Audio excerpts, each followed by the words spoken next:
নমস্কার বন্ধুরা, ইচ্ছে পূরণ চ্যানেলে আপনাদের স্বাগত জানাই। আশা করছি সবাই খুব ভালো আছেন, আমিও খুব ভালো আছি। আজ একদম নতুন একটা অন্য রকমের রেসিপি আপনাদের সাথে শেয়ার করে নিচ্ছি। বাড়িতে মাছ মাংস না থাকলে এই রেসিপিটা ট্রাই করতে পারেন অবশ্যই। আজকে বানিয়ে ফেললাম চিলি মাশরুম। দেখুন, মাশরুম নিয়েছিলাম। মাশরুম নিয়ে ভালো করে ধুয়ে পরিষ্কার করে নিলাম। ভালো করে ধুয়ে পরিষ্কার করে নিতে হবে অবশ্যই, মাশরুমে অনেক নোংরা লেগে থাকে।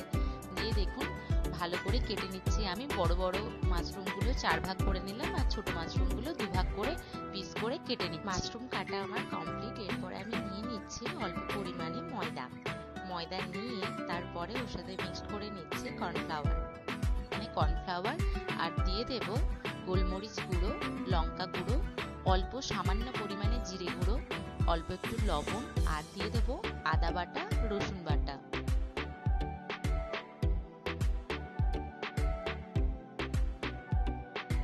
সবকটা উপাদান ডিম দিয়ে আমি মাখিয়ে নেব ভালো করে।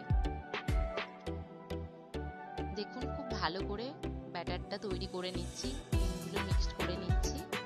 দেখুন আমার ব্যাটারটা তৈরি। ব্যাটারের কনসিস্টেন্সিটা ঠিক এইরকম রাখবেন, খুব পাতলাও না খুব মোটাও না, কারণ খুব পাতলা করলে মাশরুমের গায়ে ব্যাটারটা কিন্তু লাগবে না। এরপরে আমি একটা কড়াই তেল দিয়ে, সাদা তেল দিয়েছিলাম, দিয়ে তাতে দিয়ে দিচ্ছি মাশরুমটা। ব্যাটারে দিয়ে মাশরুমগুলো ভেজে নিচ্ছি তেলে।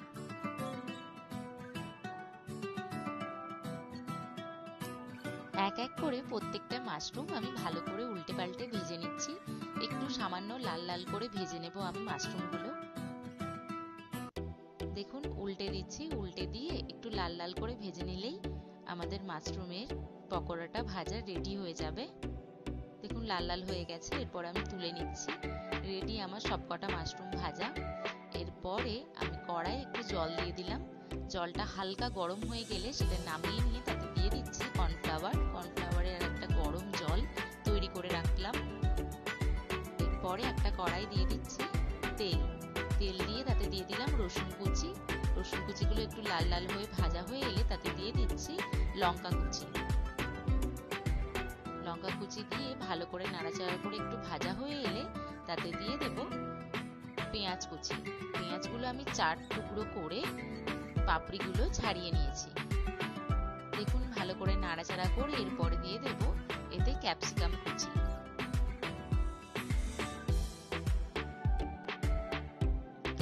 কুচি দিয়ে ভালো করে নাড়াচাড়া করে তাতে দিয়ে দেব সামান্য পরিমাণে লবণ, যাতে পেঁয়াজ আর ক্যাপসিকামটা ভালো করে গলে যায়, ভালো করে সেদ্ধ হয়ে যায়।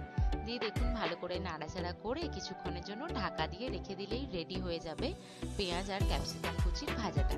দেখুন সেদ্ধ হয়ে গেছে। এরপরে দিয়ে দিলাম টমেটো সস, তারপরে দিয়ে দেব গ্রিন চিলি সস, তারপরে দিয়ে দিচ্ছি অল্প পরিমাণে সয়া সসে যেহেতু নুন থাকে তাই নুনটা কিন্তু আমাদের আগে পরিমাণ মতো দিতে হবে। খুব অল্প পরিমাণে নুন দিলেই এই রান্নাটা হয়ে যায়।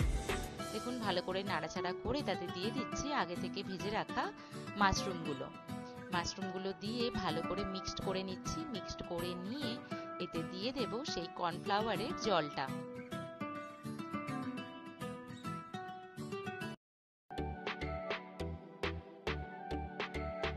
কর্নফ্লাওয়ার গোলানো জলটা দিয়ে ভালো করে নাড়াচাড়া করে তাতে আবার অল্প পরিমাণে জল অ্যাড করব।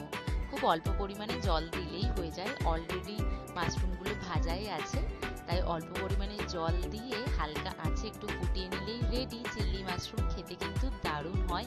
রুটি বা ফ্রাইড রাইস যার সাথেই চান না কেন খেতে পারেন, খেতে কিন্তু দারুণ হয়। বাড়িতে অবশ্যই ট্রাই করবেন বন্ধুরা, ট্রাই করে জানাবেন আপনাদের কেমন লাগলো এই নতুন রেসিপি। আমার তো দারুণ লাগে। ভালো লাগলে লাইক, শেয়ার এন্ড সাবস্ক্রাইব করে দেবেন।